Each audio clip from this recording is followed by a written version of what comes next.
Here's my pork shoulder. I washed it clean with water, apple cider vinegar, and lemon juice. I let it sit for 20 minutes. I used 4 packets of sazon con achote. Was not cheap on it. Gently rubbed it. Make sure it's all covered, nice and red. I used half a bottle of recadito that has cilantro flavor in it. And a full bottle of sofrito. As you can see, it's all been marinated, all full. Okay, every inch of it covered. I use fresh cilantro also. 3 tablespoons of black pepper. 2 tablespoons of crushed oregano. 2 tablespoons of garlic powder. And 2 cupfuls of canola oil. You could use any oil you like. I make sure to give the pernil a good massage. Grab it from the bottom, okay, and make sure I go all over. I use 6 cloves of garlic and 2 cups of orange juice. As you can see, everything has been marinated with all the ingredients I mentioned before. And now what I'm gonna do is I'm just gonna add 2 bay leaves, wrap it in saran wrap, and put it in the refrigerator overnight to marinate. As you can see, it's been marinated overnight. Now I'm just gonna pour the contents over it, okay? Just to keep it nice and wet. Infuse all those flavors in there. I'm actually gonna add orange juice, guys, halfway. I'm not gonna submerge it. It's gonna give it that nice little citrus flavor, and actually gonna keep the meat from drying up as it bakes under 300 degrees for 6 hours. I'm gonna add some sliced onions, a whole onion to the mix. And as you can see, after 7 hours at 300 degrees, because I decided to cook it for an extra hour, I'm actually going to baste it, and then I'm going to put it back in the oven at 350 for another hour because I want the crust now to cook. As you can see, the crust is nice and cooked, and the pernil is ready to be served. Now I'm going to start with my rice and guandules, guys. I'm going to have 3 cups of rice that's been washed and cleaned, and I'm going to add 3 cups of water. 1 cup of water for every cup of rice. That's my recipe, okay? And with that, I'm gonna add a whole can of guandules. I'm gonna add 2 tablespoons of sofrito.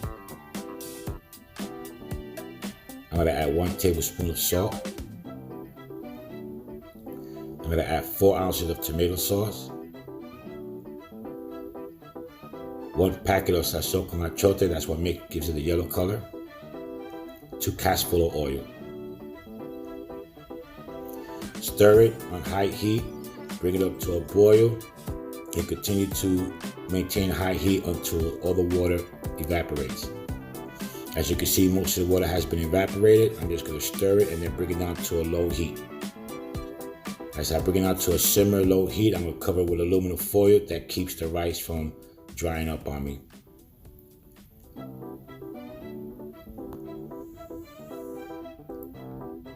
Now I remove the cover, stir it again, make sure from the bottom to the top, and mix it well. Now remember all that liquid mixture with all the onions and everything else that I had inside the pan with the pernil? Well, here it is, all that goodness. I'm just gonna put it in a pot and make a sauce out of it. I'm gonna bring it up to a boil. But before I do that, I'm gonna show you a little trick. I'm gonna take the bread and I'll scoop out some of the fat, and I'm actually gonna make a toast out of it in case I decide to eat a sandwich. Now it's been simmering for about a good 20 minutes, and what I do is I add 2 tablespoons of butter until thickened. Now here's the pernil, guys. I'm just gonna cut off the top, the crusty part there. Looking nice, huh? Give it a couple of slices for you guys can see how it looks in the inside. That's how a pernil is supposed to look. Nice and moist. Beautiful color.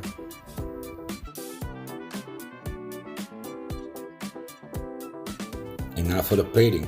Here comes the rice. Add a couple of slices of the pernil.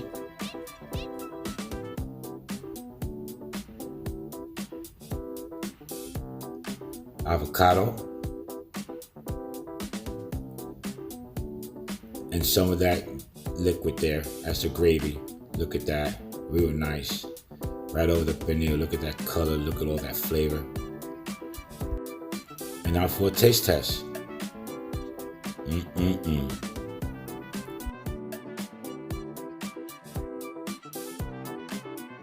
Remember that little tip I said earlier?